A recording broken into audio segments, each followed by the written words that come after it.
Okay, I'd ask everyone if you could take a seat. We're going to get started here.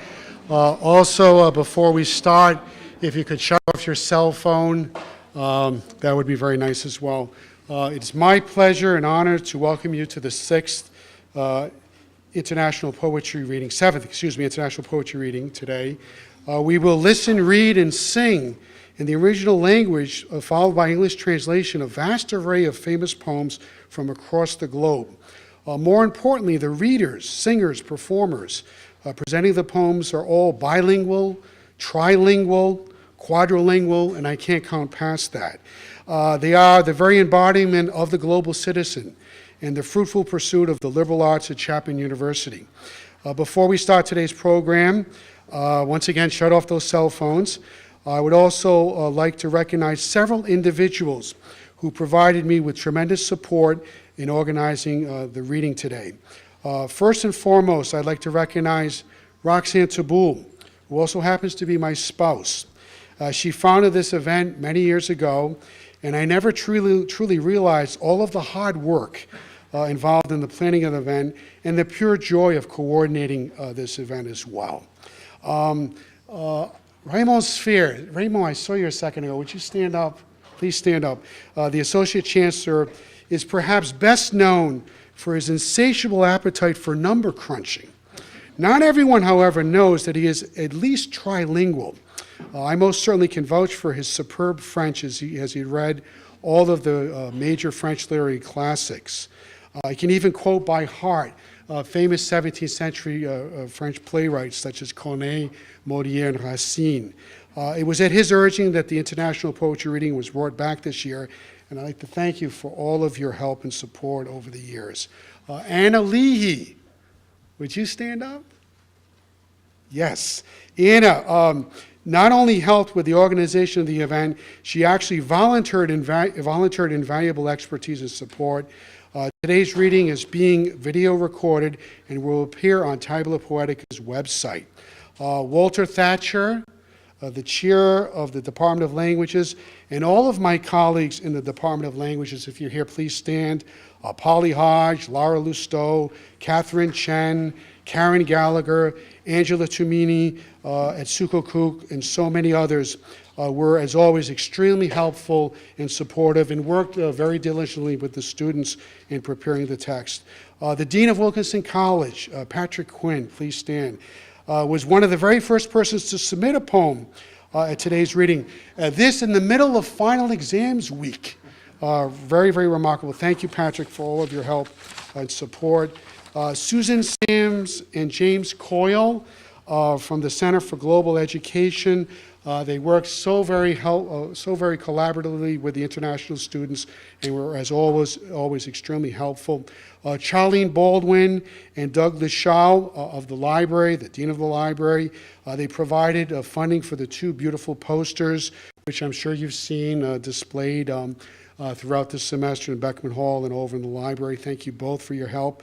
Veston Rowe, who has provided help with the program, funding for the program as well, tremendous supporter.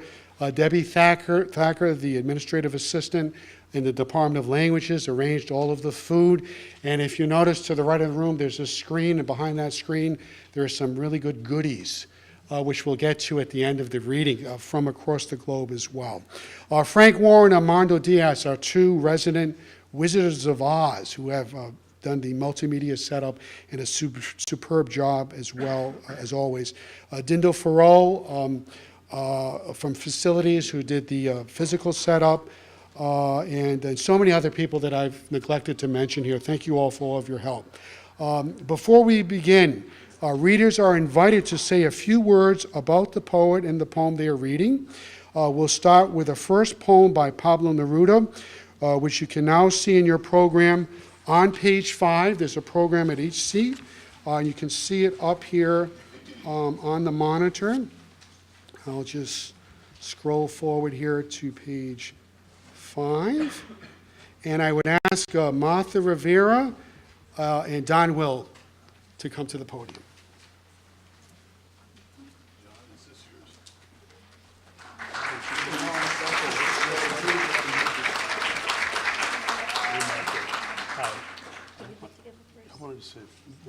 They want you to read first, but let me just say a few words first. Is that okay? Do you want to say anything? Good afternoon. I selected this poem because it means a lot to me, and I think it means a lot to a lot of people in this hemisphere. Pablo Neruda, who I hope most of you have heard of him, as the Wikipedia excerpt tells you in here, he was one of the most influential poets of the 20th century. He was also very active politically. And while he's in many ways very well known for his love poems, he also had powerful political statements, and this is one of them. This is a poem about the United Fruit Company that was created in 1899 and dominated the economies of much of Central and South America for years, with the production of fruit on plantation agriculture that displaced a lot of subsistence farmers and transformed much of the region into a state of dependency to the West. And this poem was written in 1950, which ironically is perhaps 4 years before the most egregious action on behalf of the United Fruit Company, which was the coup d'etat in 1954 in Guatemala against the elected government of Jacobo Arbenz. And he was elected to office but toppled by military forces supported by our Central Intelligence Agency. And they own up to that one, by the way. It's not my allegation. And Guatemala saw decades of military rule after that. That didn't happen to 54. He wrote this poem in 1950, already critical of that company. And the poem also mentions Anaconda copper, which dominated his country along with Kennecott copper in Chile. And the socialist government of Salvador Allende was toppled in '73 by another US-backed coup, and Neruda was in the hospital at the time it happened for cancer and died within a few days, and people often had wondered whether his passing wasn't assisted by the Allende regime, which proceeded to murder 3,000 people in the first few months of its dominating Chile. But let me turn now to the poem. The United Fruit Company. When the trumpet sounded, everything was prepared on earth, and Jehovah gave the world to Coca-Cola Incorporated, Anaconda, Ford Motor, and other companies. The United Fruit Company reserved for itself the most juicy piece, the central coast of my world, the delicate waste of America. It rebaptized these countries banana republics, and over the sleeping dead, over the unquiet heroes who won greatness, liberty, and banners, it established an opera buffa. It abolished free will, gave out imperial crowns, encouraged envy, attracted the dictatorship of flies, Trujillo flies, Tachos flies, Carias flies, Martinez flies, Ubico flies, flies sticky with submissive blood and marmalade, drunken flies that buzz over the tombs of the people, circus flies, wise flies expert at tyranny. With the bloodthirsty flies came the fruit company, amassed coffee and fruit in ships which put to sea like overloaded trays with treasures from our sunken lands. Meanwhile, the Indians fall into the sugared depths of the harbors and are buried in the morning mists. A corpse rolls, a thing without name, a discarded number, a bunch of rotten fruit thrown on the garbage heap. La United Fruit Company, Pablo Neruda. Cuando sonó la trompeta, estuvo todo preparado en la tierra, y Jehová repartió al mundo a Coca-Cola Incorporada, Anaconda, Ford Motors y otras entidades. La compañía frutera incorporada se reservó lo más jugoso, la costa central de mi tierra, la dulce cintura de América.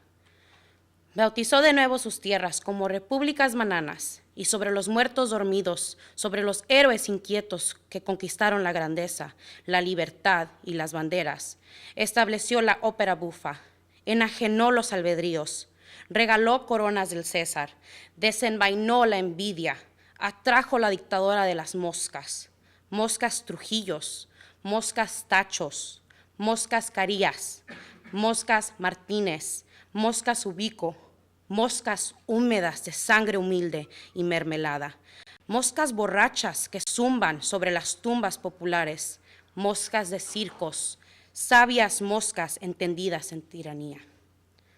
Entre las moscas sanguinarias la frutera desembarca, arrasando el café y las frutas en sus barcos que deslizaron como bandejas el tesoro de nuestras tierras sumergidas.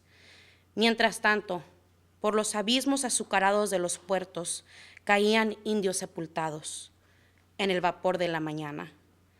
Un cuerpo rueda, una cosa sin nombre, un número caído, un racimo de fruta muerta derramada en el pudridero. Gracias.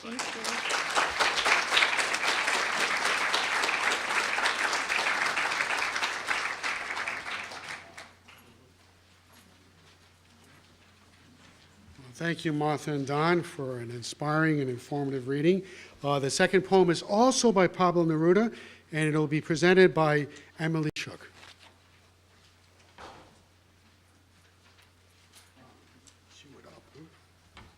Sorry, it's on page 9 of the program.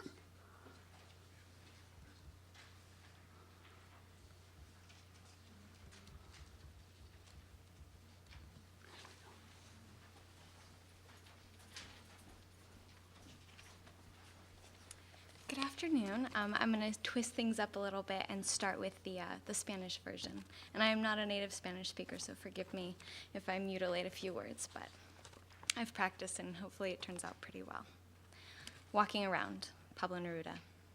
Sucede que me canso de ser hombre.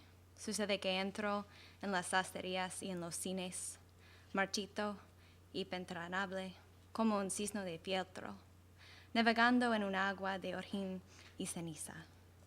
El olor de las peluquerías me hace llorar a gritos. Solo quiero un descanso de piedras o de lana. Solo quiero no ver establecimientos, ni jardines, ni mercaderías, ni anteojos, ni ascensores. Sucede que me canso de mis pies y mis uñas, y mi pelo y mi sombra. Sucede que me canso de ser hombre. Sin embargo, sería delicioso asustar a un notario con un lirio cortado, o dar una muerte a una monja con un golpe de oreja. Sería bello ir por las calles con un cuchillo verde y dando gritos hasta morir de frío. No quiero seguir siendo raíz en las tinieblas, vacilante extendido, tiritando de sueño, hacia abajo en las tapias mojadas de la tierra, absorbiendo y pensando, comiendo cada día. No quiero para mí tantas desgracias. No quiero continuar de raíz y de tumba, de subterráneo solo, de bodega con muertas, artidos, muriéndome de pena. Por eso el día lunes arde como el petróleo, cuando me ve llegar con mi cara de cárcel, y aúlla en su transcurso como una rueda herida, y da pasos de sangre caliente hacia la noche. Y me empuja a ciertas rincones, a ciertas casas húmedas, a hospitales donde los huesos salen por la ventana, a ciertas zapaterías con olor a vinagre, a calles espantosas como grietas. Hay pájaros de color de azufre y horribles intestinos colgando de las puertas de las casas que he huido. Hay dentaduras olvidadas en una cafetera. Hay espejos que debieran haber llorando de vergüenza y espanto. Hay paraguas en todas partes, y venenos y ombligos.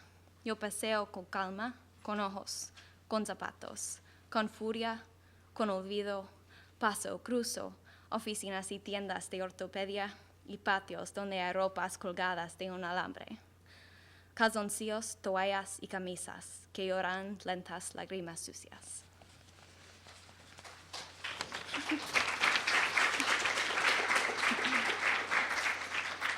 And here's the translation. It is a bit of a darker poem as opposed to a political statement, but it's beautiful all the same.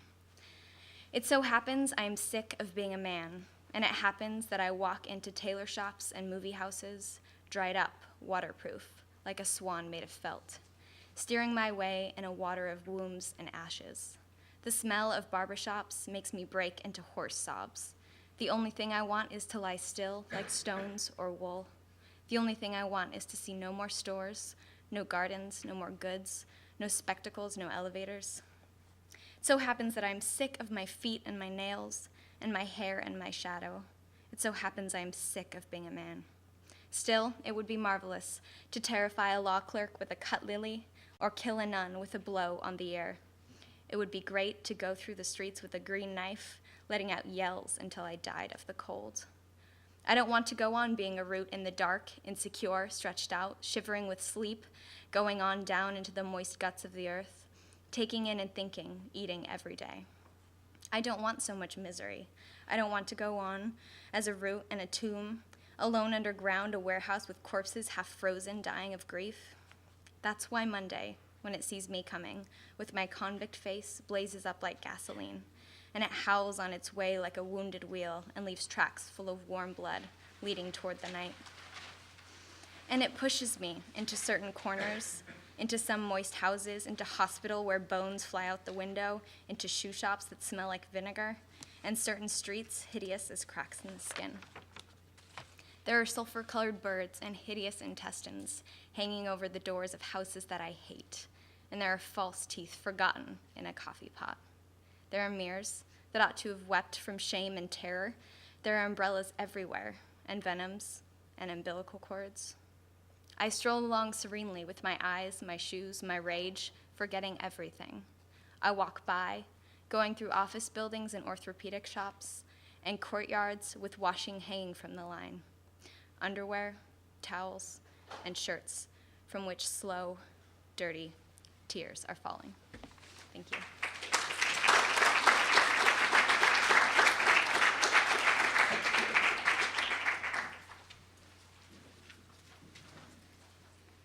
Well, thank you, Emily, for a beautiful choice of a poem and an inspiring reading.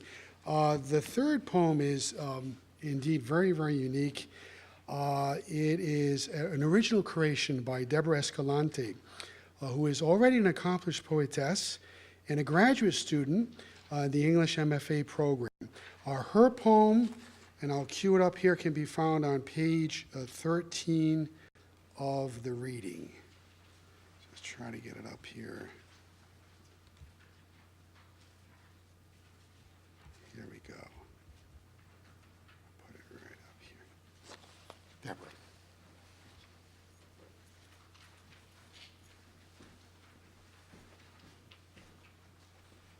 Good afternoon. I'm going to be reading a poem today in both Spanish and English, obviously, that's about the Mayan legend of the creation of Ixtabentún, which means morning glory in Yucatec Mayan. And this is primarily known as a liquor made from star anise and fermented honey produced by the nectar of the morning glory flower. And this liquor is made in the Yucatan region of Mexico, which is where my family is originally from. And growing up throughout the years, many of my family members would tell me stories of various Mayan myths and legends, and I've always been fascinated with the story behind the creation of the morning glory flower. And the legend involves two Mayan women, one who was named Ixqueban, and she was treated poorly in the village because she had too many lovers, even though she was a humble person, and she cared for the sick and the poor when no one else would. The other woman in the legend is Utzcolel, and she was virginal, but she had a cold and bitter soul and was disgusted by the sick and poor. Utzcolel subsequently turns into La Ixtabay, a half-woman, half-serpent, which has its own story. But when my family would tell me about these legends, they usually focused on La Ixtabay, the half-serpent woman, and I really wanted to write a poem honoring the often forgotten legend of Ixqueban. And so here it is. I'll start in Spanish. La creación de Ixtabentún. Ixqueban entregó su cuerpo al pecado del deseo, pero su amor fue despreciado y burlado por mujeres virtuosas, con lenguas de iguana, suspirando heridas para lacerar y cortar oídos. Bocas dulces raramente se vuelven amargas, y la suya permanecía silenciosa como sus humildes ojos que rozaban la tierra. Tuvo muchos amantes quizás, Pero mentes ciegas nunca ven corazones de oro que curan enfermos y ayudan a los infortunados. La noche que la flor de anís siguió a la luna se fue, sola, su muerte desconocida, hace que una fragancia divina saturó el pueblo con un aroma penetrante, provocando sentimientos de irresistible pasión. Fieles solitarios la cargaron a su lugar de descanso, mientras su caja de madera despedía un deleitoso perfume. Campos cercanos se regocijaban del olor que emanaba su tumba, ondulando sus parras sobre su lápida para florecer Ixtabentún. Brotes blancos ofrecen dulces encantos a todos quienes saborean su beso. Gloria de la mañana, tráeme la bondad verdadera, déjame probar su néctar de miel en mis labios. And the creation of Ixtabentún. Ishkeban gave her body to sinful desires, but her love was detested and taunted by righteous women with iguana-like tongues, whispering wounds to cut and slash ears. Sweet mouths seldom turn bitter, and hers remained still, silent like her humble eyes that graze the ground. A lover to many, perhaps, but blind minds never see hearts of gold known to heal the sick and help the poor. The night the star anise followed the moon, she passed, alone, her death unnoticed until a divine aroma saturated the village with a penetrating air, arousing feelings of overwhelming passion. Loyal outcasts carried her to permanent rest as her box of wood leaked a pleasant perfume. Nearby fields delighted in the scent emanating from her tomb and twined their vines around her gravestone to bloom Ixtabentún. White buds offer a sweet allure to all who savor her kiss. Morning glory, bring me true goodness. Let me taste her honey nectar on my lips. Thank you.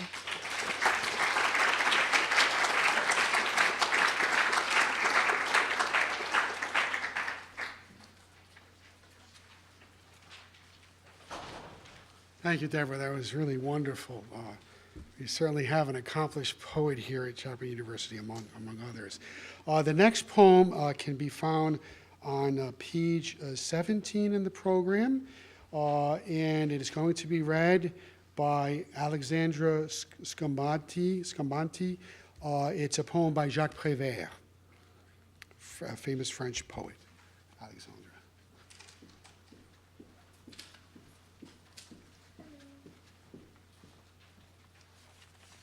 Hi guys, my name is Alexandra Scambati, and I'm going to give you a little bit of background on Jacques Prévert.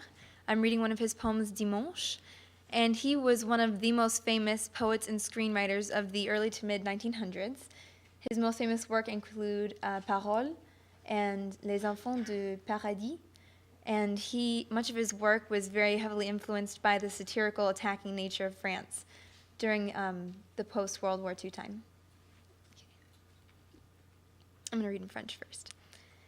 Entre les rangées d'arbres de l'avenue des Gobelins, une statue de marbre me conduit par la main. Aujourd'hui, c'est dimanche, les cinémas sont pleins. Les oiseaux dans les branches regardent les humains. Et la statue m'embrasse, mais personne ne nous voit, sauf un aveugle qui nous montre du doigt. Sunday. Between the rows of trees on the Avenue of Goblins, a marble statue leads me by the hand. Today is Sunday, the cinemas are full. The birds in the branches watch all the people. And the statue kissed me, but no one sees us, except a blind child who points at us.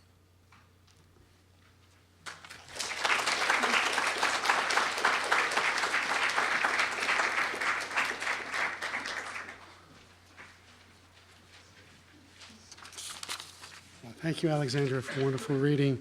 The next poem is another poem in French by Tracy Swan, who will be the reader of the poem by Renier Marie-Rilke. It can be found on page 19 of the program, which I'll try to cue up here right now. Okay.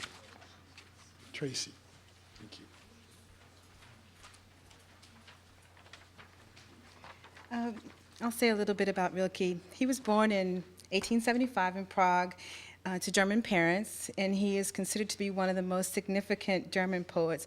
However, he wrote over 400 poems in French. He lived in Paris, where he worked as Rodin's secretary, and while in Paris, he started to develop what he called a new style of lyrical poetry, which was influenced by the paintings and sculpture and art that he witnessed there. His work was admired by his contemporaries but gained public acclaim after his death. His letters, poetry, and prose continue to be translated. His most significant books include the Book of Hours in 1902, New Poems in 1907, and Poems Français, 1935, and of course, Letters to a Young Poet, which was translated in 1993. And I will read the French first. Encore et encore, pourtant nous savons le paysage d'amour, et le petit cimetière là, avec ses noms se lamentant, et l'habit infailliblement silencieux dans lequel les autres tombent. Encore et encore, les deux d'entre nous marchent ensemble, sous les arbres anciens, allongez-vous encore et encore, parmi les fleurs, face à face avec le ciel. And then the English. Again and again, however, we know the landscape of love. Again and again, however, we know the landscape of love, and the little churchyard there with its sorrowing names, and the frighteningly silent abyss into which the others fall.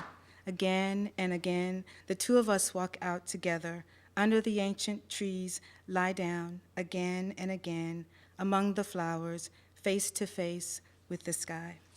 Thank you.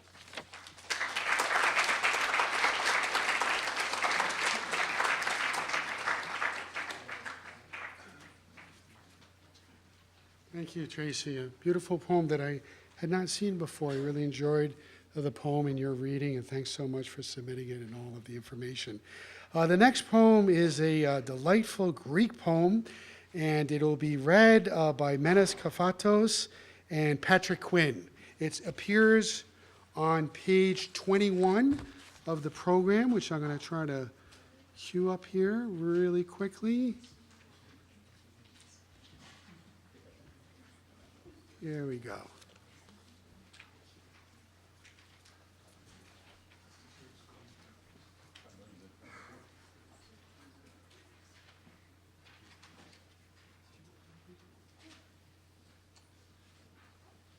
We've just been fighting over who's going to go first. Now, I chose this poem, and I asked Minas to translate it for you, or to read it in its natural version.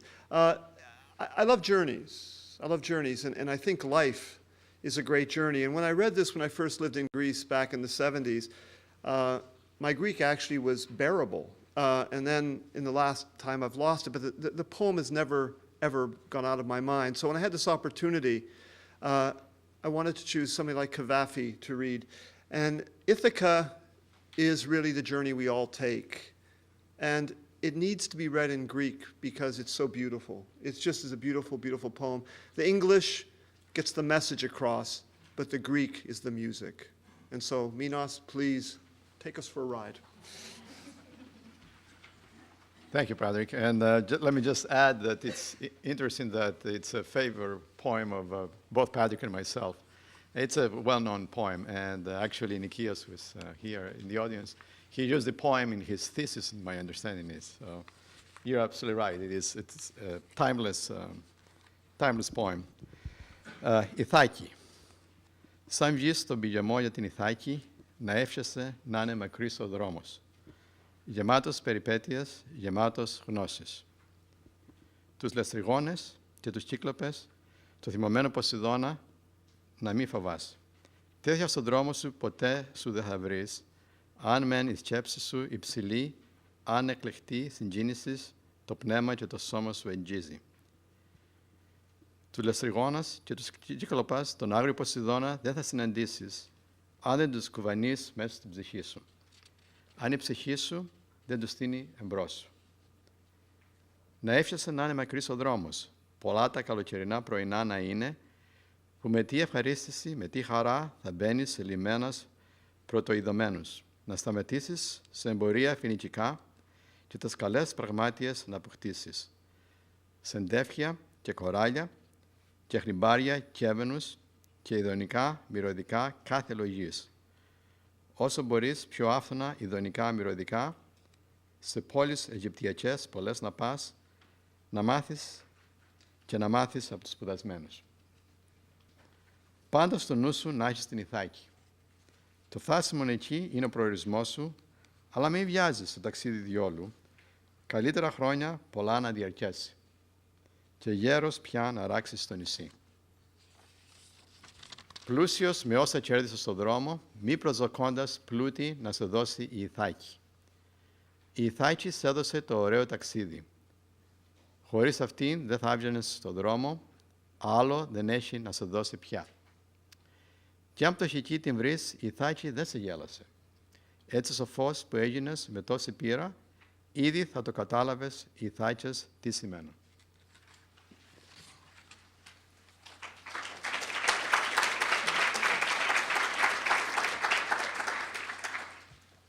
Ithaca. When you set out on your journey to Ithaca, pray that the road is long, full of adventure, full of knowledge. The Laestrygonians and the Cyclops, the angry Poseidon, do not fear them. You will never find such as these on your path. If your thoughts remain lofty, if a fine emotion touches your spirit and your body, the Laestrygonians and the Cyclops, the fierce Poseidon, you will never encounter if you do not carry them within your soul, if your soul does not set them up before you.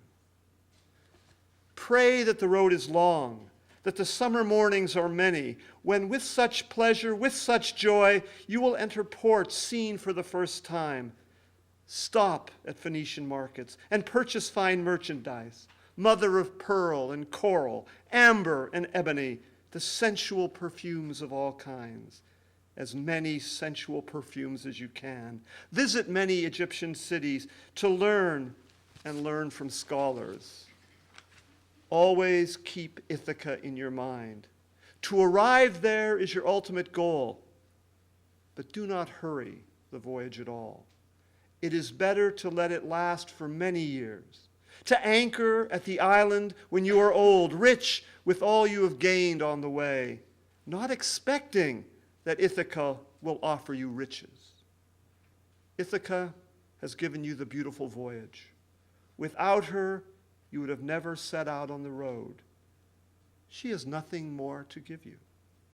And if you find her poor, Ithaca has not deceived you, wise as you have become, with so much experience, you must already have understood what Ithacas mean.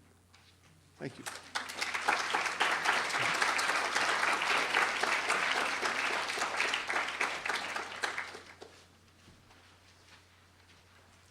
Thank you both for a beautiful reading. Very inspiring poem as well. Our next poem appears on page 27 of the program. Would Ariel Jimenez and Kelly Leonard please come to the podium to read a German poem by Paul Celan. So I probably mispronounced. Just cue it up here. I think it's here. Trying to get this to the right spot. Here we go. Paul Celan, whose pseudonym was Paul Anschel, was born in 1920 and died in 1970. He was a Romanian and French poet. Although he spent his early years in Romania and his later years in France, Celan wrote in German and is widely considered one of the greatest post-war poets in Europe. A Jew who lost both his parents in a Nazi camp, he composed works that focused on moral honor of the Holocaust and the destruction of the world as he knew it. As in his most famous poem, Death Fuge. Yeah, sorry. Right. Todesfuge. Schwarze Milch, der Frühe wir trinken sie abends. Wir trinken sie mittags und morgens. Wir trinken sie nachts, wir trinken und trinken. Wir schaufeln ein Grab in die Lüften, da liegt man nicht eng. Ein Mann wohnt im Haus, der spielt mit den Schlangen, der schreibt. Der schreibt, wenn es dunkelt, nach Deutschland dein goldenes Haar, Margarete. Er schreibt es und tritt von der Haus und es blitzen der Sterne, es pfiff seine Ruden herbei. Er pfiff seine Juden hervor, lässt schaufeln ein Grab in der Erde. Er befiehlt und spielt und auf, nun sie tanzt. Schwarze Milch der Frühe, wir trinken dich nachts, wir trinken dich morgens und mittags, wir trinken dich abends, wir trinken und trinken. Ein Mann wohnt im Haus, der spielt mit den Schlangen und schreibt. Er schreibt, wenn es dunkelt, nach Deutschland, dein goldenes Haar, Margarete. dein aschenes Haar Sulamith. Wir schaufeln ein Grab in der Luften, da liegt man nicht eng. Ruft steigt tiefer ins Erdreich, ihr einen ihr andere singet und spielt. Griff nach dem Eisen im Gurt, es schwingt, seine Augen sind blau. Steigt tiefer die Spaten, ihr einen ihr andere spielt, weiter zum tanzt auf. Schwarze Milch, der Frühe wir trinken dich nachts. Wir trinken dich mittags und morgens, wir trinken dich abends, wir trinken und trinken. Ein Mann wohnt im Haus, dein goldenes Haar, Margarita, dein aschenes Haar, Sulamit, spielt mit den Schlangen. Ruft, spielt süßer, den Tod, der Tod, ist ein Meister aus Deutschland. Ruft, streicht dunkler die Geigen dann, steckt ihr als Rauch in die Luft. Dann habt ihr ein Grab in den Wolken, da liegt man nicht an. Schwarze Milch, der Frühe, wir trinken dich nachts. Wir trinken dich mittags, der Tod ist ein Meister aus Deutschland. Wir trinken dich abends und morgens, wir trinken und trinken. Der Tod ist ein Meister aus Deutschland, sein Auge ist blau. Trifft dich mit bleierner Kugel, trifft dich genau. Ein Mann wohnt im Haus, dein goldenes Haar, Margarita. Hetzt seine Ruden auf uns, schenkt uns ein Grab in der Luft. Spielt mit den Schlangen und träumet, der Tod ist ein Meister aus Deutschland. Dein goldenes Haar, Margarita, dein aschenes Haar, Sulamit. Now in English. Black milk of daybreak, we drink it at evening.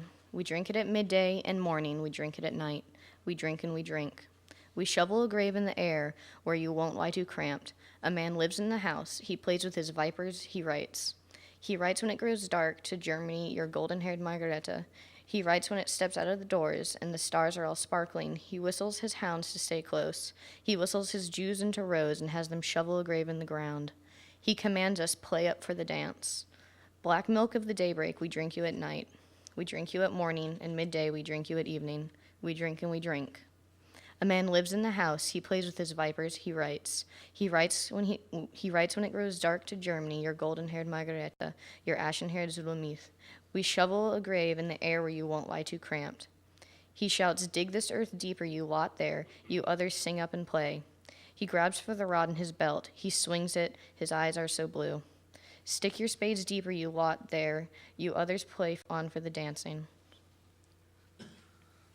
Black milk of daybreak, we drink you at night. We drink you at midday and morning, we drink you at evening, we drink and we drink. A man lives in the house, your golden hair, Margarita, your ashen hair, Sulamit. He plays with his vipers.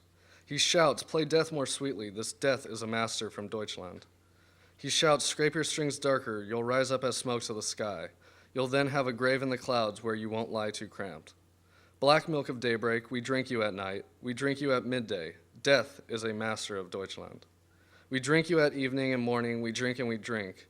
This death is a master of Deutschland. His eyes, they are blue. He shoots you a shot made of lead, shoots you level and true. A man lives in the house, your golden hair, Margarita. He looses his hounds on us, grants us a grave in the air. He plays with his vipers and daydreams.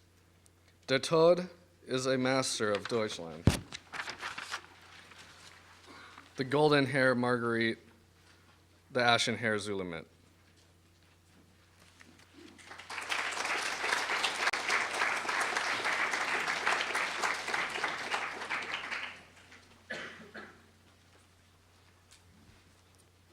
Thank you both, Ariel and Kelly, for your reading. The next poem is also in German. This is a poem by Heinrich Heine, and it's on page 31 of the program. It'll be read by Katie McCartney. Queued up here. Here we go. Heinrich Heine, he was a German poet born in 1797 in Dusseldorf of Jewish parents. In 1825, he renounced Judaism and after 1830 lived in Paris. Heine traveled much, but around 1847 had an attack of paralysis and soon after became blind. His chief works are Buch der Lieder, followed by other poems, Rise a Builder, Der Salon, Uwe Bonne, a satire, Deutschland ein Wintermärchen, and Atta Troll. Heine died in 1856. Das Fräulein stand am Meere. Das Fräulein stand am Meere und seufzte lang und bang, es rührte sie so sehr. Der Sonnenuntergang. Mein Fräulein, seien Sie munter, das ist ein altes Stück, hier vorne geht sie unter und kehrt von hinten zurück. The maiden stood at the ocean. The girl stood on the shore and heaved a heavy sigh. It made her kind of sore to watch the sunset die. Hey, baby, don't you frown. It happens all the time. The sun goes down in front, then pops up from behind.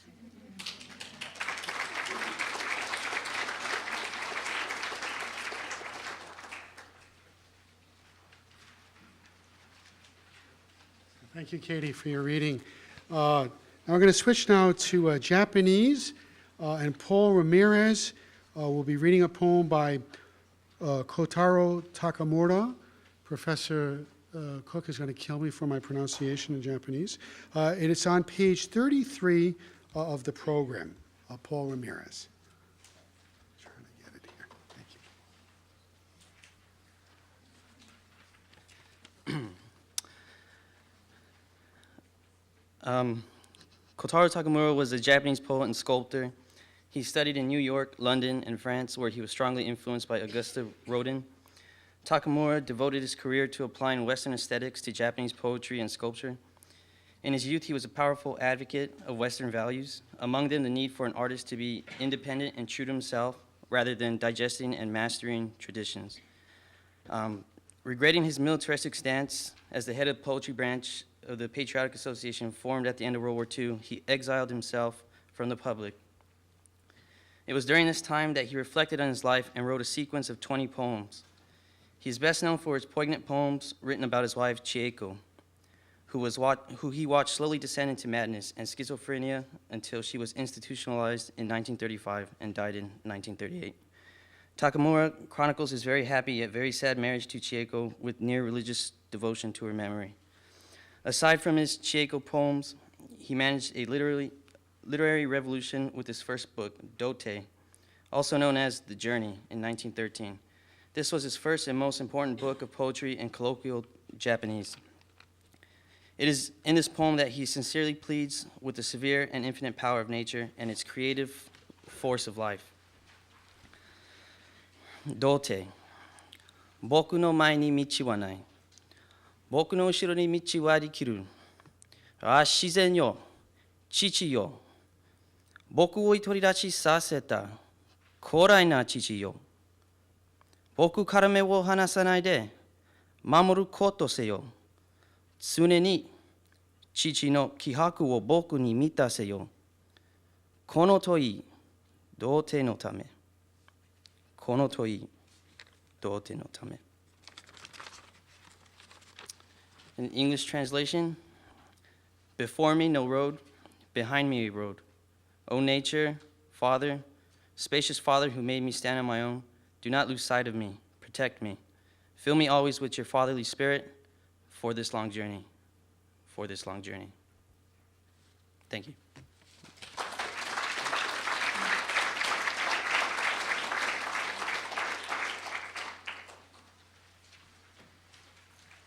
Thank you, Paul, for a wonderful reading. The next poem, Kojo non Tsuki, Moon Over the Ruined Castle, on page 37 in the program. Another poem in Japanese, which will be read by Kevin Allen. I can just cue this up here. Got it. Right.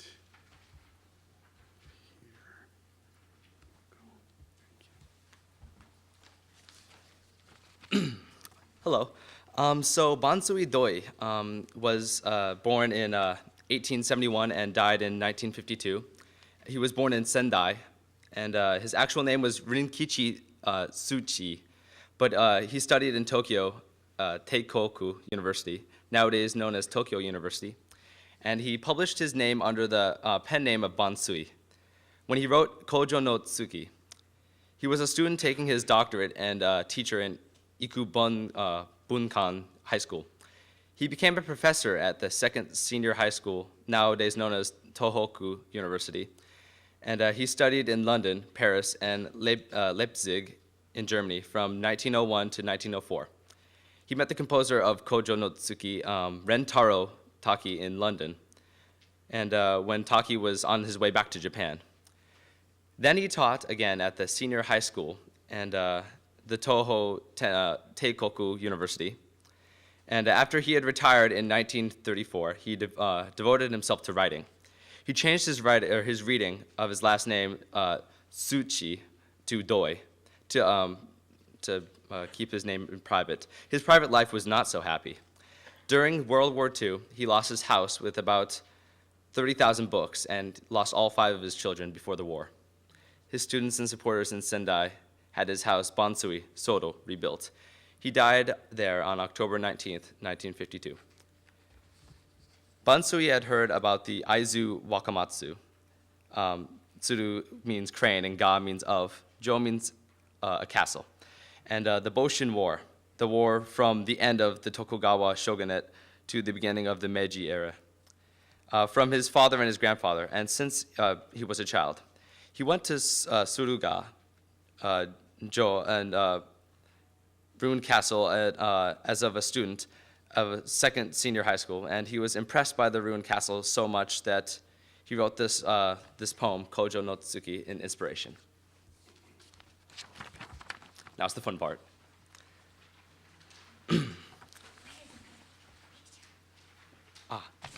So. There it is. Cherry blossoms gratefully bloom over the fields that lie. High up is the castle wall. Where have the warriors gone? Where is the moonlight that brightly shone up high, shone upon the warriors who drained the castles dry? White frost o'er the autumn camps, freezing the whole night. Flocks of wild geese cry and pass just below the moon. Where is the moonlight that might have shone so bright, shone upon the warriors' swords, gleaming throughout the night? Oh, the moon is rising, high in the depths of the night. Silent is the ruined site, lying on the ground. Ivies creep o'er the gate in the cold moonlight. Rustling are the pine trees through the windy night. To rise and fall is people's fate. The moon shines so bright. Looking down upon the world lying far below, how sublime the moonlight o'er the ruined site. How I love the moon that shines above the depths of night. And now in its native language, Japanese. Kojo no Tsuki, Bansui Doi. Haru koro no hana no en, meguru sakarazuki, kage soshite, chiyo no matsugai, wakai deshi, mukashi no hikari, ima izuko, aki jin e no shimo no iro, naki yuku kari no kazumi sete, uru surugi ni teri soishi, mukashi shi no hikari, ima izuko, ima kojo no yowaru tsuki, kawa no hikari, taga tamezo, kaki ni no koro wa tara kazura, matsuri ni utau wa tara arashi, tenjou kage wa kawara nedo, eko wa utsuru yo no sugata, utsu-san toteka, ima mo nao. Ah, kojo no yowa no tsuki. Thank you.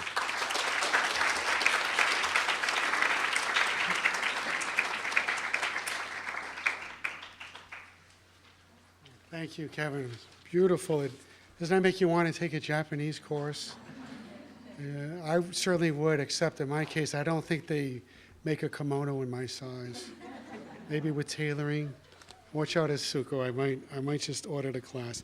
The next poem, also in Japanese, will be read by Joy Chu. It's a poem by Yasunari Konawabata on page 41 of the program. Page 41. Joy.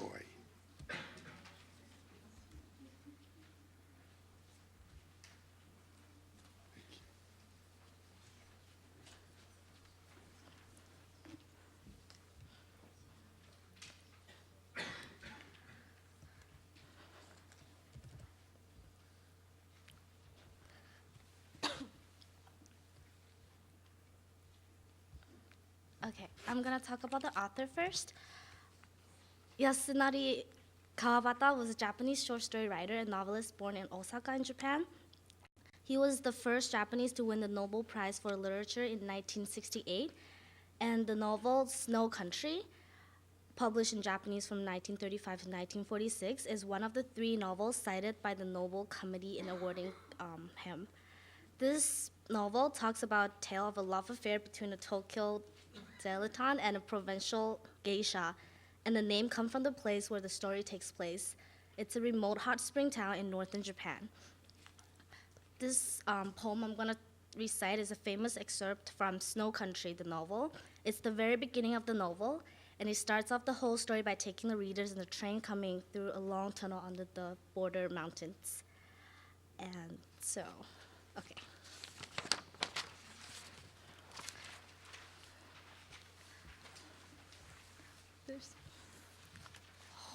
Okay. 雪国川端康成国境の長いトンネルを抜けると雪国であった。夜の底が白くなった。信号場に汽車が止まった。向かい側の座席から娘が立ってきて、川村の前のガラス窓を落とした。雪の冷気が流れ込んだ。娘は窓いっぱいに乗り出して遠くへ叫ぶように「駅長さん駅長さん」上がりを下げてゆっくり雪を踏んできた男は襟巻きで鼻の上まで包み耳に帽子の毛皮を垂れていた。In the English, 雪国 Snow Country, Yasunari Kawabata. The train came out of the long tunnel into the snow country. The earth lay white under the night sky. The train pulled up at a signal stop. A girl who had been sitting on the other side of the car came over and opened the window in front of Shimamura. The snowy cold poured in. Leaning far in the window, the girl called to the station master as though he were a great distance away. "Master! Master!" The station master walked slowly over the snow, a lantern in his hand. His face was buried to the nose in the muffler, and the flaps of his cap were turned down over his face.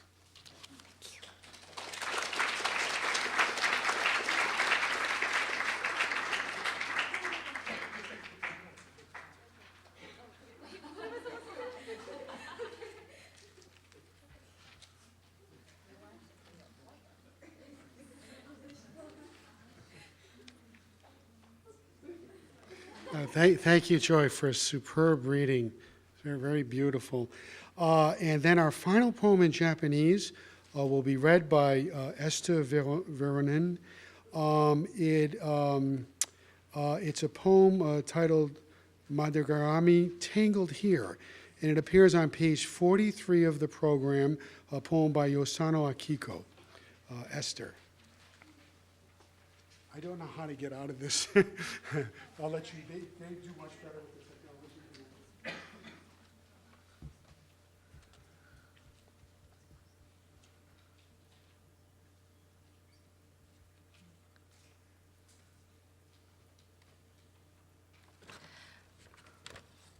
There's supposed to be music, but, well, I guess not. Hi, I'm Esther, and I'm going to be presenting a poem by Yosano Akiko, who was a revolutionary post-classical female poet in the late Meiji period of Japan. She's interesting because she innovated the use of tanka poetry, somewhat controversially, because she depicted romance, sensuality, and femininity. Tanka poetry before now had traditionally been written with formalized themes and language, but she portrayed her passionate feelings of love and sexuality, and so therefore at the time her verses were considered highly emotionally and sexually explicit. She grew up in Osaka, and after schooling she became a contributor to Myojo, a poetry magazine of the time. Kind of scandalously, she fell in love with its editor, Yosano Tekkan, also a poet, and he was married at the time, but he divorced his wife and married Akiko instead. She's also known for openly criticizing the government's choice in entering the Russo-Japanese War with her poem, "Oh My Brother, You Must Not Die," and she implored her brother to place personal feelings before patriotic duty, which was unheard of in Japanese society. And also she was a feminist, and her strong feminist views influenced many other Japanese women in opening their views, as did her views on education, politics, society, and even childbirth, a topic considered inappropriate for public discussion at the time. So she died in 1942, and these following poems are selected from her first volume of tanka, Midaregami, or Tangled Hair. So I'm going to read the first one in Japanese first. Iyawa hada no atsuki chishio ni fure mo mite, sabishi karazu ya michi o toku kimi. You have yet to touch this soft flesh, this throbbing blood. Are you not lonely, expounder of the way? Kuro kami no sen suji no kami no midare gami, katsu omoi midaruru. 1,000 lines of black hair, all tangles, and tangles too. My thoughts of love. Thank you.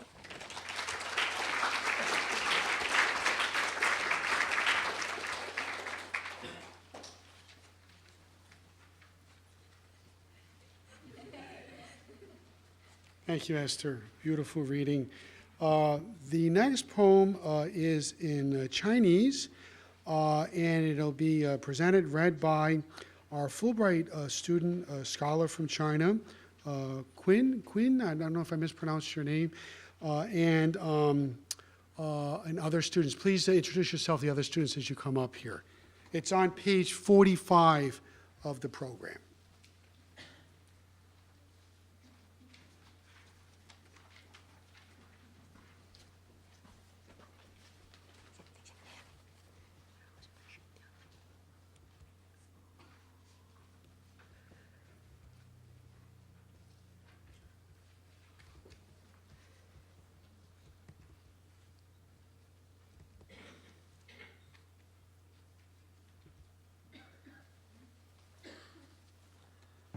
Okay, so I'm going to do a brief introduction on what the poem is about and the background of it. So it's from a novel. The artist Cao Xueqin from 1715 to 1753 wrote this. So The Dream of the Red Chamber, 红楼梦, originally named The Story of the Stone, 石头记, is a masterpiece in Chinese literature and one of the finest gems in the world literature. Its popularity has generated the Red Study, 红学, in which Chinese and Western scholars have taken much interest in every aspect of the novel, including its literary value, aesthetic appeal, and philosophical depth. Having epic proportions, the novel, over 1,000 pages, is a blend of myths, romance, and realism. It depicts the detailed daily life of the Jia family, a declining aristocratic clan during the early Qin dynasty. The novel portrays 30 main characters and 40 minor characters. The protagonist, Bao Yu, is a privileged young heir who is spoiled by the matriarch and other female members of this great family. His disapproving father is continually reprimanding him for his lack of devotion to study the Confucian classic. The novel is also a tragic story of unrequited love. Bao Yu and his cousin Dai Yu are the Chinese Romeo and Juliet. The Dream of the Red Chamber, which is semi-autobiographical, gives great insights into the human condition according to the Chinese worldview. The poem, A Song of a Fallen Blossom, 葬花吟, is one of the most beloved from this work for its aesthetic appeal because of its heightened sensitivity and vulnerability. To appreciate this poem even more is to place it within the framework of the novel's mythic beginnings about the stone who is rejected by the goddess Nuwo to be used to patch the dome of heaven. Because the stone cares for it, the fairy plants gain consciousness by taking the form of a maid. In return for the water the stone gives her, the fairy plant pledges that she would repay him with tears of gratitude in a world of red dust. Later, the two are reincarnated and reunited in the red dust. The stone became Bao Yu and fairy plant Dai Yu. While burying Springflower in the Song of a Fallen Blossom, Dai Yu pauses to reflect on the fate of flowers as they fade. She also unknowingly reveals her own tragic end and the nubile maid behind the wall of the Red Chamber. The Dream of the Red Chamber transcends merely a story about unrequited love and its glittering world. It chronicles the process through which the protagonists achieve final enlightenment to a greater reality, the Buddhist and Taoist concept of emptiness, 空, and non-attachment, 无为. In his visit to the red dust, the stone learns that man desired the most in this earthly existence, such as fame, wealth, power, and love, are merely an illusion. In the end, they bring man nothing but pain, suffering, and death. With this knowledge and understanding, Bao rejects the world of vanity and disappears with an enlightened monk to return to his original state, that of a stone, in a primordial time and place.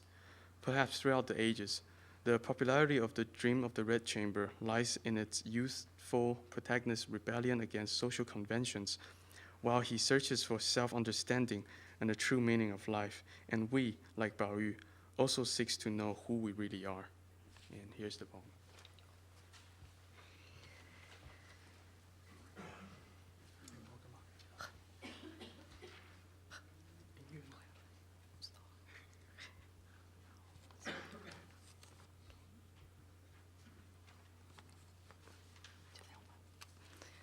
《葬花吟》花谢花飞飞满天，红绡香断有谁怜？游丝软细飘春榭，落絮轻沾扑绣帘。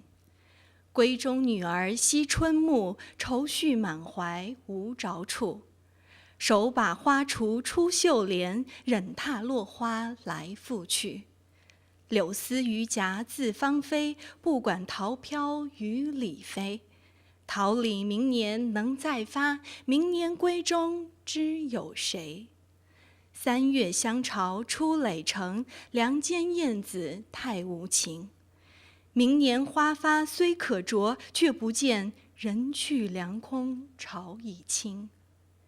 一年360日，风刀霜剑严相逼。明媚鲜艳能几时？一朝漂泊难寻觅。花开易见落难寻，阶前愁煞葬花人。独把花锄偷洒泪，洒上空枝见血痕。杜鹃无语正黄昏，何锄归去掩重门。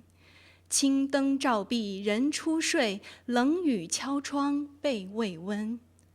怪浓底事被伤神，半为惜春半恼春。连春忽至恼忽去，至又无言去不闻。昨宵庭外悲歌发，知是花魂与鸟魂。花魂鸟魂总难留，鸟自花颜花自羞。愿侬此日生双翼，随花飞到天尽头。天尽头，何处有香丘？未若锦囊收雁骨，一抔净土掩风流。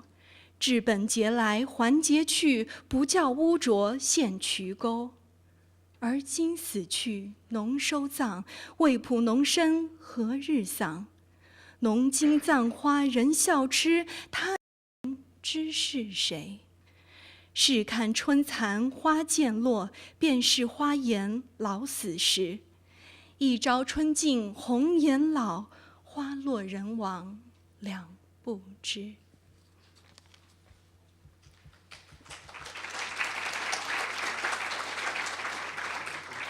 Hi, my name is Christina Wong, and I'll be reading the English translation. Fallen blossoms. As blossoms fade and fly across the sky, who pities the faded red, the scent that has been? Softly, the gossamer floats over spring pavilions. Gently, the willow fluff wafts to the embroidered screen. A girl in her chamber mourns the passing of spring. No relief from anxiety her poor heart knows. Hoe in hand, she steps through her portal, loath to tread on the blossom as she comes and goes. Willows and elms, fresh and verdant, care not if peach and plum blossom drift away. Next year, the peach and plum blossom will bloom again, but her chamber may stand empty on that day. By the third month, the scented nests are built, but the swallows on the beam are heartless all. Next year, though, once again you may peck the buds. From the beam of an empty room your nest will fall. Each year for 360 days, the cutting wind and biting frost contend. How long can beauty flower fresh and fair? In a single day, wind can whirl it to its end. Fallen, the brightest blooms are hard to find. With aching heart, their gravedigger comes now. Alone, her hoe in hand, her secret tears falling like drops of blood on each bare bough. Dusk falls and the cuckoo is silent. Her hoe brought back, the lodge is locked and still. A green lamp lights the wall as sleep enfolds her. Cold rain pelts the casement and her quilt is chill. What causes my twofold anguish? Love for spring and resentment of spring, for suddenly it comes and suddenly it goes. Its arrival unheralded, noiseless its departing. Last night from the courtyard floated a sad song. Was it the soul of blossom, the soul of birds? Hard to detain the soul of blossom or birds, for blossoms have no assurance, birds no words. I long to take wing and fly with the flowers to earth's uttermost bound. And yet, at earth's uttermost bound, where can a fragrant burial mound be found? Better shroud the fair petals in silk, with clean earth for their outer attire.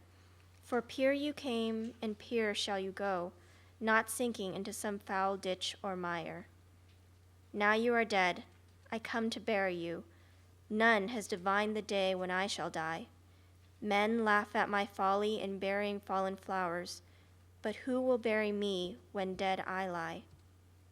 See, when spring draws to a close and flowers fall, this is the season when beauty must ebb and fade. The day that spring takes wing and beauty fades, who will care for the fallen blossom or dead maid? Thank you.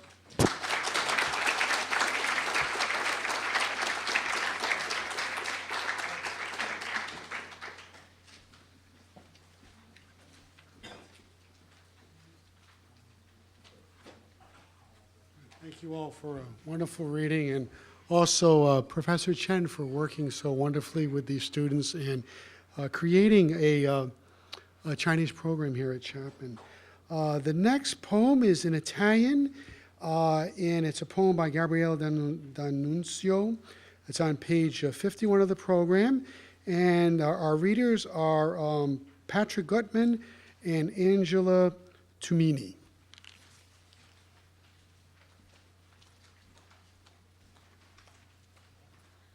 Actually, I'm introducing the writer, but Sara is the second reader. Gabriele D'Annunzio was definitely Italy's most controversial poet. Born in 1863, died in 1938, just before the Second World War. He started writing at the age of 16 and basically didn't stop until his death. He was controversial in many ways. For his dissolute life, for his thousands of relationships with women, many of which several women at the same time, blacklisted by the Catholic Church for his sensuality that he put in his novels.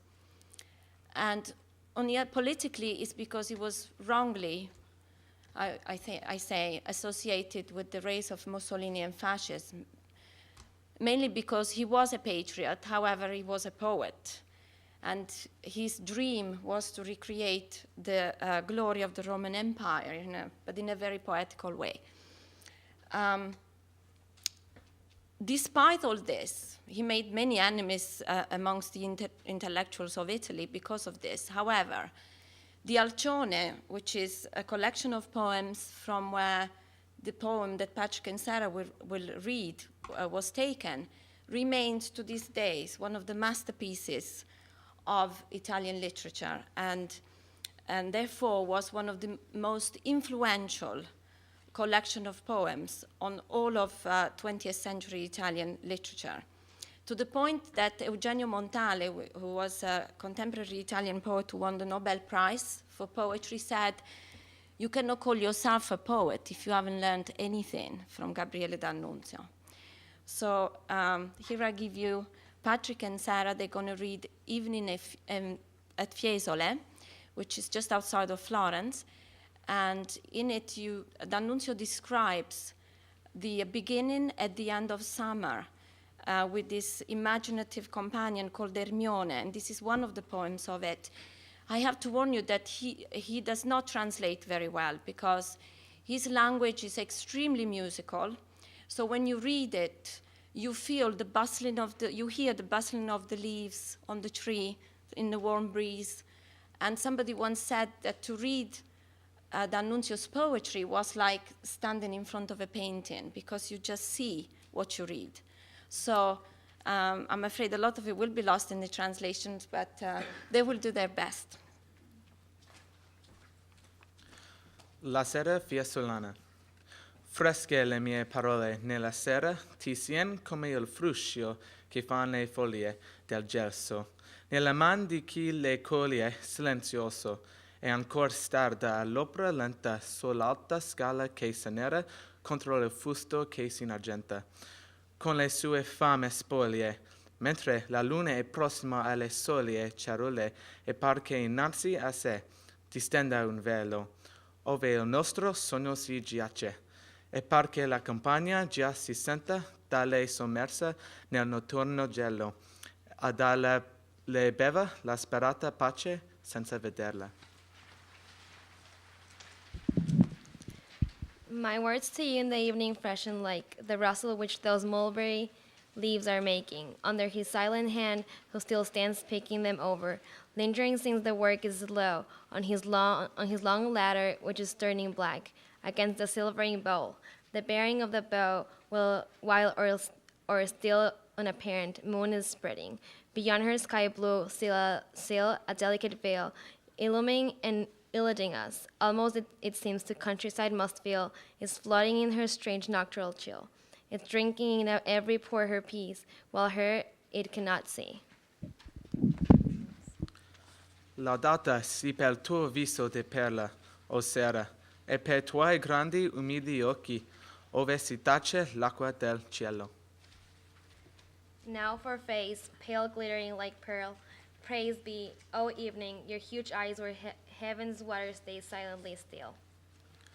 Dolci le mie parole nella sera ti sien come la pioggia che bruiva, tepida e fuggitiva, commiato lacrimoso della primavera, sui gelsi e sugli olmi e sulle viti, e sui pini dai novelli rosei diti, che giocano con la ora che se perde, e sul grano che non è biondo ancora e non è verde, e sul fieno che non è biondo ancora e non è verde, e sul fieno che già pati la falce e trascolora, e sugli olivi, sui fratelli olivi, che fan di santità pallidi i clivi e sorridenti. My words to you in the evening ought to bring some gentleness like rainfall as it patters, down warmly till it scatters, enter the tearful valediction of the spring. On the mulberries, the elms, and on the vines, and on the fresh and rosy fingers on the pines, playing upon the breeze until it's gone, and on the grain still lacking its last pallor, but certainly not green. and on the cyclone hay, which turns from yellow to lose all color.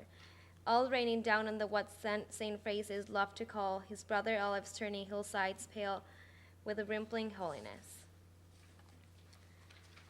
Io ti dirò, verso quali rami d'amor chi chiami il fiume, le cui fonti, eterne all'ombra che gli antichi rami parlano del mistero sacro dei monti, e ti dirò per qual segreto le soline sui limpidi orizzonti surcovino come labbra che un divieto chiuda, e perché la volontà che de dire le faccia belle. I should tell you towards what territories of love were summoned by the fabled river, whose sources in the shade of ancient trees murmur the mountain's mystery forever. I shall tell what that secret is which makes the hilltops where they seem to hover on clear horizons curve like lips that close under some prohibition, while their will to speak makes them so beautiful beyond all our desire, whose silence can console so that each evening they appear less clear and yet more clearly lovable. Oltre ogni human desiré, e nel silenzio lor sempre novelle consoltratrici, sì che pare che ogni sera l'anima le passa amore, de amor più forte. Laudetta sì per la tua pure morte, o sera, e per la stessa che in te fa palpitare le prime stelle. Praised be your death, because it's so very gradual, O evening, in the waiting which makes quiver the earliest stars of all.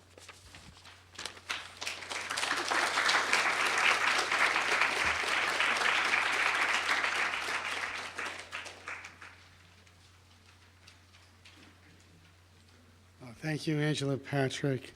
And I didn't catch the third student's name. Sana, for wonderful reading. Now I want to refresh my Italian. We have one last poem this evening, which is going to be a musical performance. Before we get to it, I'd ask you all to start brainstorming about next year's reading. Two wonderful colleagues in languages, Dr. Polly Hodge and Dr. Lousteau. I'm delighted to be turning over the laurels of the International Poetry Reading to you both next year, and start brainstorming about submissions. It's never too early to think about poems for the poetry reading. The last poem you'll find on page 57 of the program is a musical performance. Robert Baronello is going to do the introduction, and then we have some wonderfully gifted singers, Neda Lahiji, soprano, Katie Ascani, soprano, Lacey Venanzi, alto, Monica Alfredison, alto, Chris Mays, tenor, and Joshua Kavanaugh, who will be performing this famous poem. Thank you.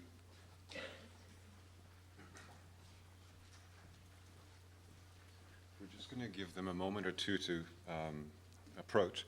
As you'll notice, our bass, Josh, is just a little slow moving, but it'll only increase the anticipation. Here we are. Whoops.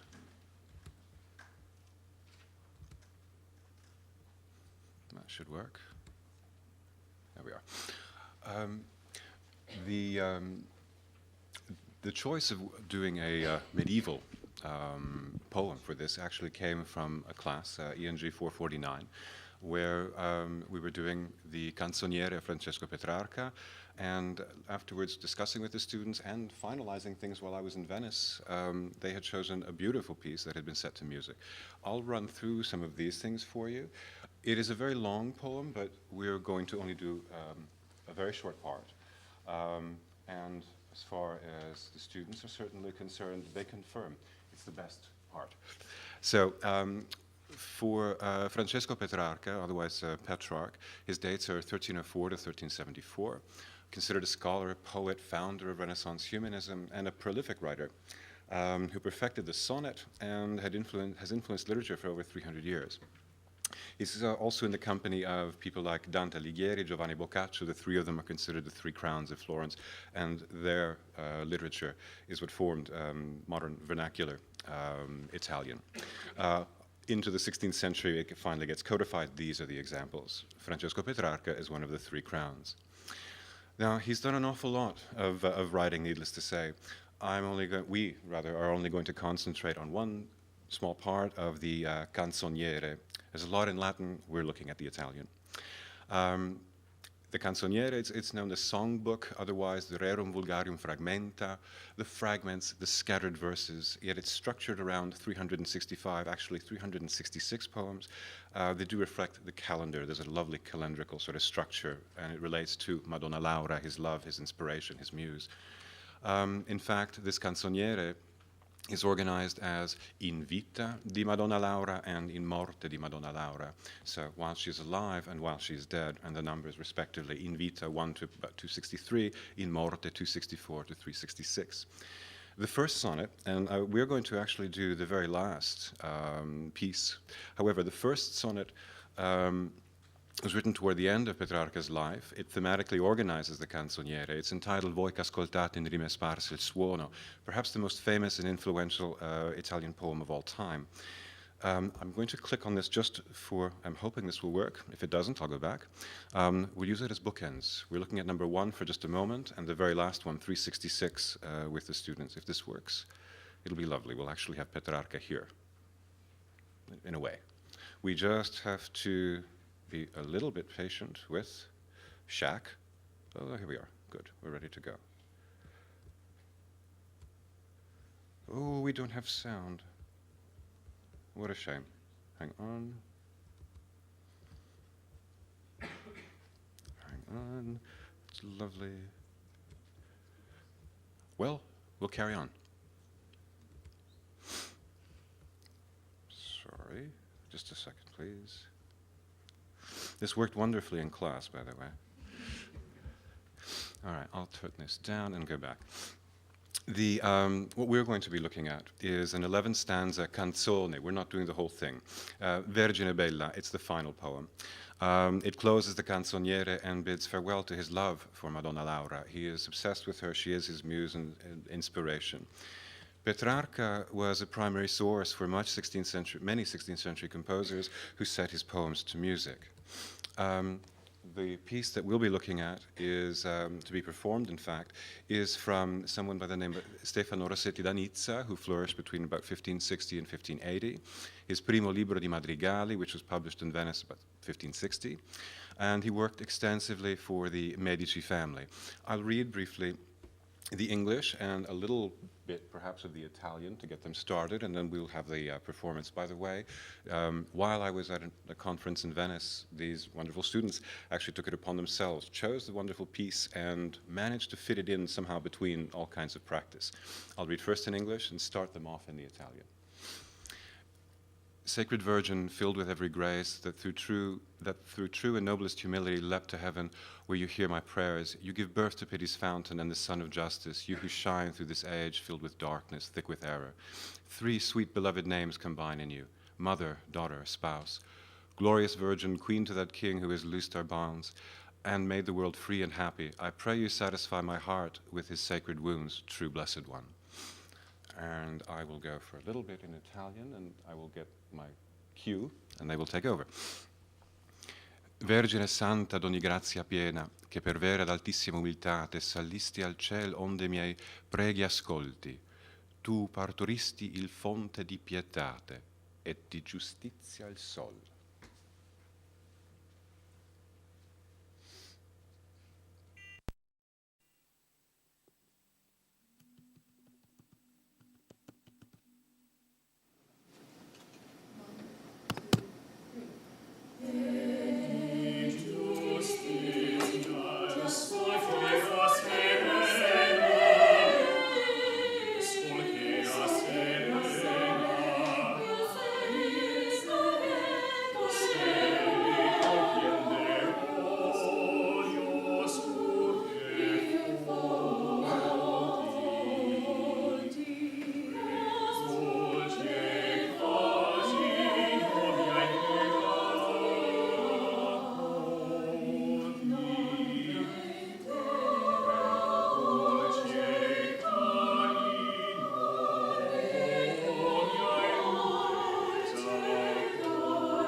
Bravo, huh?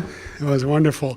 Well, as we say in French, bon appétit, à table, let's eat. Dr. Sphere has provided some wonderful refreshments to the right of the room here, so please partake. Thank you all.